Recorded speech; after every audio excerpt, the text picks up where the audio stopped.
So when you, let's say you're out on a jog or something, you get an idea, and you got an idea to write a motivational book, and then from the idea, you actually have to start to put that into some kind of order, some sort of process that translates the idea into ultimately a finished product. From your perspective, was writing that book hard work? It was. I think particularly in the early stages where you had these brilliant ideas on what you wanted to convey, but it's not really so much about what you want to convey, it's more about how you do it. And I think particularly you can't just make it an ego-driven story saying, this is a success story and this is how I managed to do it. You've more got to look at ways of integrating it together with people. And that's the hard part, particularly once you've got a draft and you're doing the editing for the book. That to me is the trickiest part, is having that right level of balance, because if you don't have that level of balance, I think you've got a target audience which is nobody, and your opportunities of actually doing well with it are very limited.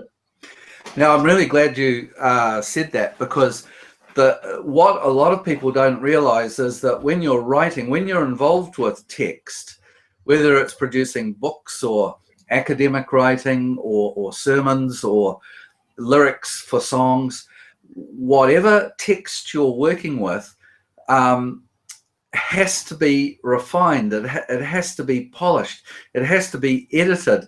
But it's not a simple let's do it once kind of thing. It's going back time and time and time again. So you got your ideas out, you put them into some sort of order for chapters, etc. How hard was it after that?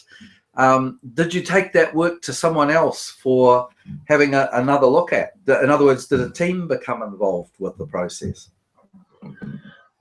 I did have an editor, yes, that had a look at it. We went through it twice. So once the original draft came, she said, this is what I think you can improve on, and I made the adjustments, sent it back to her, made some more adjustments, sent it back to me and said, this is, I think, what will look really good. I then gave it to two friends who had a look at it from there, and once they told me, yep, this is all good, worked in getting it published. So it was a multi-phased sort of creative process, because it's not just so much about what you think is good, it's more about what others think isn't good. And I think once you can take out those things that other people don't like, you can create a lot more compelling, engaging material.